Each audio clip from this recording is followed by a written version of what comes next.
The following is a special presentation of the First Horizon Greene Sports Zone. This is the Gary's Paint and Body Shawn Jones Show.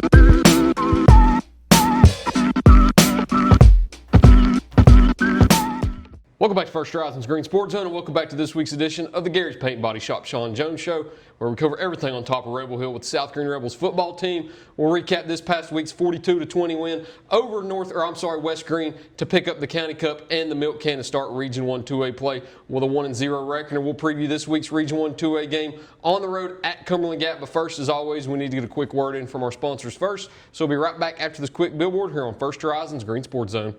The Gary's Paint and Body Shawn Jones Show. Brought to you by IHOP at Davy Crockett TA Travel Center, Ashley Drug Center, Gateway Ford Nissan, Tommy's Plumbing, by Gary's Paint and Body, and by First Horizon Bank. Here's a twist on your typical banking options. What if instead of choosing between a big bank or a small bank, you had one bank that's the best of both? That's First Horizon. Big bank muscle with small bank hustle. Big bank convenience and small bank connection. When the best of big meets the best of small, you get it all. To help you on the road to your horizon. First Horizon Bank. Welcome back to First Horizon's Greene Sports Zone, and welcome back to this week's edition of the Gary's Paint and Body Shop Shawn Jones Show, where we cover everything across the south side of the river with South Greene Rebels football team. As always, joined here with Rebels head coach Shawn Jones. Coach, hello. How's it going today? Doing pretty good. Turning the calendar over into October today officially. The Rebels are still on a win streak at the moment. 5-game win streak now with a 42-20 win over West Greene. More importantly, you start Region 1 2A with a win and start 1-0. In the process, you got the County Cup and the Milk Can. So a great night in Mossheim on Friday night for the Rebels. Got a little wet, had a little bit of a delay, but in the end, you got the win and got to walk out of Mossheim happy. So how happy were you with the performance? Well, you do frustrated at the end of the game because, we got frustrated. But when you go back and watch film, it was, pretty much a dominant game. They had 20, but they got 2 touchdowns late on the JV. Out of the 230 yards, we gave up 120 to the JV, and then of course we gave up. We felt like 30 yards on one kickoff. So their varsity was held under 80 yards by our varsity. So that was big. We felt like we played a good, hard, physical game, and that's what we're known for. That's what we want to do. We want to be physical, all the way around on both sides of the ball. If you're physical, you're going to win ball games. And so we felt like we was physical Friday night. That was big for us. So just a big win coming out of there and just being 1-0 in the conference. And then talk about the boys, because a lot of those we had talked about had never been able to play for the County Cup. The only ones that had been able to play for it were the seniors who were freshmen at that time. So a chunk of the players that are on your team have never competed for the County Cup. I know they've had the Milk Can every year since they were sophomores, or freshmen or sophomores, but a lot of them had never played for the County Cup, so that was something new for a lot of the players. I know as soon as the game was over and you get done in the handshake line, Tripp goes over and he grabs a milk can. Well, Pablo's first thought is, where's the County Cup? Because a lot of those players had never won it. So how special was it for this group of players to be able to hoist that for the first time? Well, that's big. It just worked out this year that it was all 3 of those county teams right in a row, and we feel like this year we won it in dominant fashion, and that's what you want to do. And so hats off to the boys. They did it all. Us coaching, the coach staff, we're just along for the ride, and but they played pretty well the last 3 weeks and deserve what they get because they work hard, and so it was good to see that Friday night. Yeah, and in dominant fashion, you outscore all 3 county teams 140-27. So I think dominant is the correct word to use in that situation, but another word that you could use for dominant was once again the O-line. We talk about them every week. They were able to push forward for Nash, Tripp, and Charlie, who all 3 scored touchdowns the other night on offense, and they had another terrific night in a slow-paced game. So how happy were you with the O-line and how they performed again? Well, we were happy. And they did early, the defense for West Greene was making some plays. They had a good game plan, and we were still getting 4 or 5 yards, and sometimes we felt like we weren't blocking anybody. So that was a positive. We had the one hiccup interception, and that was my fault. I wanted to throw that ball there. Nash was upset himself, and I told him, I said, hey, we're just trying to take the top off there and see if we could get something going, because again, we all got frustrated because slow pace of the game, because that's not what we are. Looking back, we've scored at least 22 points all year, and you kind of want to get going. You feel like you can get going. But again, I attribute that to West Greene. Had a great game plan, but we bowled up there. Early defense. I think I got one first down. We bowled up and then played pretty well. And their touchdown they had. We missed interception. A guy made a good play. It fell into his arm. So. And that was after a big kickoff return where they had 30 yards of penalty. So again, we played pretty well. Defense played lights out, and offensively we just did what we had to do. And you talked about that game plan, and we talked about it a little bit on the field for Relentless Rebels, and also episode 10 this Saturday, 8 a.m. So make sure you tune in for that. But let's talk about West Greene's game plan a little bit, because you told me out there that you weren't as thrown off as I think they wanted you to be, and as I would have expected, because you had studied their formations all week and you knew what they were going to run in formations. You just didn't know it until there was less than 10 seconds on the game clock. Yeah, I mean, we knew what formation is going to be in when they broke the huddle. It just, they just waited so long, And again, like I say, that's the part that got us frustrated. We're wanting to go, and defense is there waiting, and that's the frustrating part. And again, I'm sure our fans were hollering, about this ain't football and all that. But again, it was a great game plan by West Greene to slow the game down. And sometimes you got to do different things if you feel like that maybe you're not as good as the team, then you feel like you got to do something different. And again, they did a great job with that. But again, we weathered the storm, come out with the win, and ready to move on to next week. Weathered the storm literally. I mean, exactly. What do you do during a long delay like that? Whenever you're afraid of your offense and your defense of going cold? Well, I mean, there ain't much you can do. The AD come over and ask, so how long you willing to stay? I said, it's conference. We'll be here all night. Yeah. That's our mentality. We had to get that game in. So the guys were good about it. We stepped outside a little bit where it was cooler and it was real hot in the locker room, and they kind of chilled out. And so it wasn't too bad. I think it was about an hour delay we had. So it wasn't too bad. The positive thing, what people don't see, we come out, it had been raining. We got under center, hadn't been under center all year, didn't fumble snap. And I actually took the ball, went down and scored. And that's a positive thing. And when we scored there late, or that first touchdown after halftime, again, I guess Tate when we go for two to get the running clock, but we wasn't thinking, we just kicked it. So I apologize to Tate. Make sure you let Tate know that it wasn't on purpose. We were just out there playing. We're excited to score. Went for one instead of going for two to get the running clock. So again, that's probably the only thing in the second half that we did wrong. I'll take it back, But anyways, but anyway, we got out there with the win, and again, ready to move on. Nice offensive game from the three-headed monster of Nash Rader, Trip Neese, and Charlie Lane. Nash Rader, 10 carries, 96 yards, 2 touchdowns, and then 66 passing yards and a passing touchdown. That one passing touchdown went to Trip Neese on a heck of a highlight play. He ran for 48 yards total, had 66 receiving yards, and another rushing touchdown, and then Lane goes for 81 yards and a touchdown. So once again, the three-headed monster couldn't be stopped, and all three of them scored once again for, I think, maybe the third. I might be cutting them short a game. I think at least three, the third, yeah. That all three have scored. It was crazy. His first touchdown was a botched play. He just dropped the football and took off and made the play. Trip. He had a little screen pass and went up the sideline there and made a great play and scored. And then Charlie come around in again and made another great play. So those guys, are doing a lot right now. We expect a lot out of them, and that's what we thought. It's kind of crazy. I was talking to Brian Staten earlier. The offense, the way we're playing right now in the preseason, Nash was out. And we was kind of worried as coaches because in the 3 scrimmages we did not score a touchdown. And I know it's hard to believe we did not score 1 touchdown in the preseason. So we went in the first game, we're like, what's our offense going to look like? And boom, that game, 22 points, and that's the least we've scored this year. So again, and again, we're humble. We know it can be stopped at any time. That's why, we work every week with Nash throwing the ball, and he's got a good arm. But right now we just haven't had to use it. So hopefully, as we go along, if we have to use the passing game, we've got it there ready to go. But real proud of the boys, real proud of those three, and real proud of the guys up front. And the last one I'll mention too, Angel Sanchez, another highlight play. We mentioned it outside in our Relentless Rebels interview. I haven't been around football as long as a lot of other people have, but I've never seen a toss sweep get intercepted for a pick six. Was that a first for you? Well, it's kind of weird. 3 or 4 years ago, Philip Blair had a handoff. Yeah. So now we've got a pitch. So that's kind of crazy for us. Philip actually took the handoff from the quarterback, and then we just got a pitch from the quarterback. And so just is the right place, right time. We don't practice that. It ain't like we was like, okay, they're going when they run this pitch, we're going to intercept it. So it wasn't anything like that. It was just, Angel was at the right place at the right time. The way we had it called, if there was no receiver out there, he's coming off that back edge. He's a cornerback. and they didn't have a receiver, so he comes off that back edge, and I think they was trying to catch us asleep on that weak side, and Angel intercepted it and housed it there. So another good play by Angel. He's been playing well, so just real proud of him in the defense. And that was the icing on the cake. You come out with a 42-20 win over West Greene.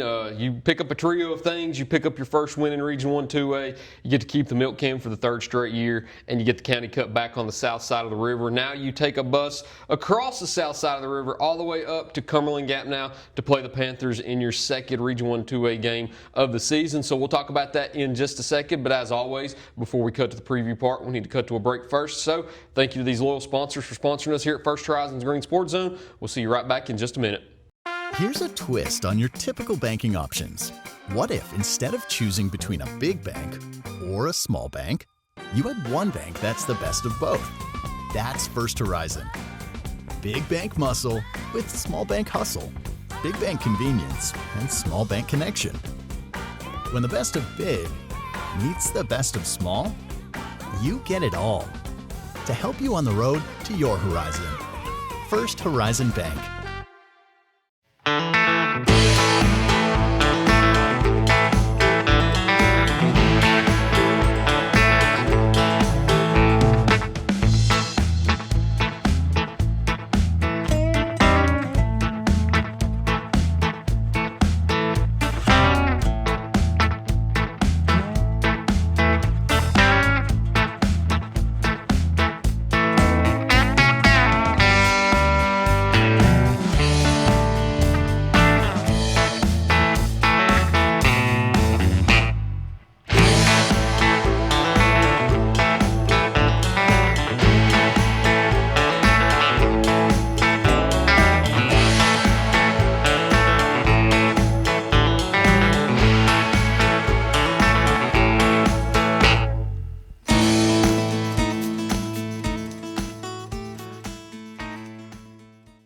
Tommy's Plumbing has been in business for 30 years, and we're still growing because we treat our customers like family. We are proud to do any job from kitchen faucet installation to a complete home repipe. Tommy's Plumbing offers warranties on most products installed by our technicians. When the job is done, our friendly professionals make sure to clean up. We invite you to visit our new showroom in Jonesboro to see our quality products for yourself. Tommy's is the only one to call when you need a fast, reliable, professional plumber in the Tri-Cities. At many dealerships, you get what you'd expect. Games, gimmicks, and shady sales tactics. At Gateway Nissan in Greenville, expect the unexpected. Low prices, convenient service, and a great buying experience. Get our Gateway exclusive lifetime powertrain warranty. No worries for life. You deserve the unexpected. It's the #1 reason you gotta get to Gateway. Shop online at GatewayNissanGreenville.com. Or take the super short drive down Highway 11E to Gateway Nissan in Greenville. Win or lose, it's a family tradition.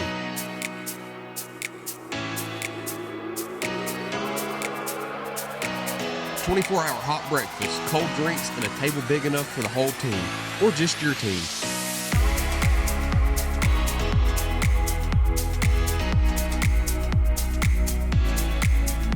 IHOP at Davy Crockett Travel Centers. Breakfast that brings you back. Open 24/7 right off I-81, exit 36. Welcome back to First Horizons Greene Sports Zone, and welcome back to this week's edition of the Gary's Paint and Body Shop Shawn Jones Show, where we cover everything atop Rebel Hill with the South Greene Rebels football team. As always, joined here with Rebels head coach Shawn Jones. So you got Cumberland Gap this week. It'll be your second Region 1 2A game of the season. It's kind of weird that we're in week 7 now, I think, and you're just now playing your second one. But in such a small conference, that's just the way it plays out and how TSSAA set the schedule for you. But nonetheless, taking that bus ride all the way up to Cumberland Gap to play the Panthers this week, what do you expect when you take the field on Friday? Well, you know, they're a scrappy little team. They're young. They were last year, same team I had last year. You know, we're going to spread you out, try to throw the ball. We haven't seen a lot of, more throwing than you run it than we will this year. Maybe first game, Marshtown East like to throw it a lot. So we'll be prepared for that. But, we just got to get pressure on the quarterback. We feel like if we can get pressure on him, he may throw it up a little bit, and that's what you want.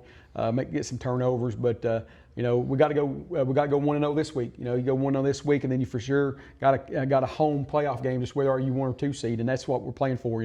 Trying to win the conference championship, but at least you're at home at first week of the playoffs if you win this week. So big game this week, going up to Cumberland Gap. the way the schedule worked out, we went up there last year, but it's now the first year of this 2-year rotation. So Tito Sablé put us up there again, and that's fine. We'll go up there and play hard and do what we can. But it's a challenge for us on a big bus ride like that. So Cumberland Gap will bring everything they got. I believe this is the second year now that they've been under new coaching and have kind of veered away from that chew the clock running style that they had previously. So now they're more air raid a little bit, and that's something that we had talked about last year that I think you surprised me with, because I asked if you expected anything different, and you said yes. So they're going to pass it a little bit more. That's something that you haven't seen a lot. You said Morristown East. So what are some of the formations that they're going to run on offense against you? They'll run about 3-by-1. They'll run a bunch set on 3-by-1, and they'll run some 2-by-2. And again, when teams do that, they don't feel like their running game's the greatest, and that's why they got to throw it. And that's kind of what you look at. They can be capable of running the ball, but haven't shown a lot of flashes of that. They're going to throw it. Quarterback can spin it a little bit, so we got to be prepared for that. He can run it a little bit. So it's always a challenge. Anybody you play, and then of course conference match that you go up in a long bus ride. So we expect them to bring their best defensively. They'll run a 4-front. I told our coaches we prepared all week. Maybe they'll throw into a 5 or 6 front. You never know. And so we prepared anything they could throw at us, and we won't be surprised anything they do. How much pressure do you think they'll bring to the quarterback and bring to the backfield? If we bring a lot, he's going to take off. So I don't know if they'll do a lot of that, because you got one back there, you got 29 and 10. So pick your poison, depending on what you do. So that's the thing about when you're not just one-dimensional with one guy. You can do many different things with those guys. So we expect them to come out play hard. They start out I think 2-0, and they're 3-3. So they have won some games. I don't think last year. I don't think they won a game. So they're already won 3 more games than they did last year. So it's a better ball club. Again, same bunch they had last year. They were just so young. So we'll see what they got. And something I want to mention before I talk about the 3 keys of the game is you go into this game coaching for something special also, because I don't know if anybody has mentioned it to you yet, but you're knocking on the door of win 100 now. Yeah. The win over West Greene was your 99th win. So with a win over Cumberland Gap, I know the most important thing is getting that region victory to make sure you get to have another home game here on Rebel Hill in November. But you've got the opportunity to be only, I believe, the second coach in county history, and definitely the second one here at South Greene, to claim 100 wins throughout your career. So for you, how special would that be? It'd be real special. It's, as far as me, I'm not big on personal accolades and stuff, but I say it. I owe it all to the kids, and over the years that's played for me. I can remember the very first win, very first game I coached. Coach Wright was playing for me, and so he'll be on the sideline with me. That'll be big if it happens. So it's just I'm just very, very blessed. Here at South Greene, I was talking to Brian about it earlier. I was head coach and then was assistant coach, and was lucky enough to be the head coach again. And I learned so much. And I tell everybody, I was like, if you're a head coach, you need to go be assistant after head coach, then go back, because you learn so much how you'll do different and things you'll do. And and I just appreciate the opportunity. Dr. Wright, Coach Hosey didn't have to give me that opportunity. COVID year, I got that opportunity, and I'm sure they were leery about it because I'd already done it before. We've had some success here since I've been back. Got great coaches. I wouldn't trade them for the world. Coach Case does my defense. Coach Burns, my offense coordinator, but Coach Wright and Coach Carter do a lot over there. And I just let these guys coach. So they do. They do a lot. I tell them I just steer the ship, so to speak. And but I owe it all to the boys and all that stuff, that everything that's come my way. So just very blessed to be here at South Greene. That's where I've always wanted to be. Everybody asks me, I tell at the banquet, I do what I do for 3 reasons. I love football, I love these kids, and I love South Greene High School, and that's why I do what I do and where I do it at. And to hit the century mark and get win number 100 and to go 2-0 within the conference, you've got 3 keys to the game that you need to carry out in order to leave Cumberland Gap with that win. So what are they this Friday night? Well, again, special teams, we do that every week. We got to win special teams battle. We got to take the opportunity to score when we do, and then we got to get off the field on 3rd down, and that'll be big. And one last thing, going back to what we just talked about, one person that probably means more than anything in these wins is my wife. We've been married 22 years, and it's funny. She still sometimes, you get done at practice at 6, and Heather will say, "Why ain't you home at 6:10?" Well, honey, we got to lock the door and stuff. So she's been a big supporter of mine, and she watched the first Relentless Rebels, and she's like, "Well, you do know what you're talking about." And I was like, I was like, what? So she just she tells me all the time she ain't got a clue. But I really thank my wife Heather and my son Brody. He's real big. He follows me around. He loves coming to games. He played till he was a freshman. I broke his leg in the 7th grade. He kind of got slow, and I knew it was going to be tough on him. He said, "Dad, I think I want to hunt stuff." I said, "That's fine." So he's a big fan. I mean, he's a big supporter. Brody's on with me on Friday night, and my wife. But I want to thank them especially because without them I couldn't do what I do. So, but again, appreciate it, and appreciate the guys, the coverage you all do, and look forward, if we get the win this week, look forward to many more. And that's the reason I like doing Relentless Rebels too, is because we give everybody an insight of what goes on, just not on Friday nights. Yeah, because you have to see what happens during the preseason before you put pads on, and then full pad practices, scrimmages, 7-on-7s, to the locker room speeches, and the sideline talk. I love giving everybody just an in-depth look. Of course, there's a lot that you don't see, but it's fun to give everybody an in-depth look at South Greene and kind of how things operate and how you've been able to steer such a successful program over your tenure here. Yeah, and again, like I say, we enjoy it, and there's just so much that goes into it. And if people don't understand, that my wife asked me one day back earlier in the year. She said, "Here's the top 3 things you love." I'm real particular about my field. She said, "Your field's number 1, Brody's number 2, and I'm number 3." And I'm, "Yeah, you're about right." But I was just joking. But it's just people don't understand what we put into it as coaches. I'm here all the time, summer, at night. I lock up after practice. I take kids home, and that's the part that people don't see. And some people probably wouldn't do it because if they had all that stuff to do. But I've done it. I drive the bus. Every away game last year I drove some this year, and it's just what we do around here. And so. But yeah, it is neat that on the Relentless Rebels you kind of see. I don't want you coming to the house, getting all that stuff on weekends. But everybody, But anyway, and so it is cool. Everybody gets to see what goes on, and hopefully we'll keep going for a long time. Yeah, I don't want to come stand over you or Coach Burns or Coach Case's shoulder while you're watching film on the phone with each other. Yeah, you might not want to do that. Yeah. I might come in on Sundays though. I hear y'all have a good time on Sundays. Yeah, we do. We have a good time on Sundays, so maybe come in sometime on Sunday, see what goes on. Hey, let's get Win 100 this week in Cumberland Gap. Absolutely. Thank you all for watching this week's edition of the Gary's Paint Body Shop Shawn Jones Show. Look forward to seeing you next time here on First Horizon's Green Sports Zone.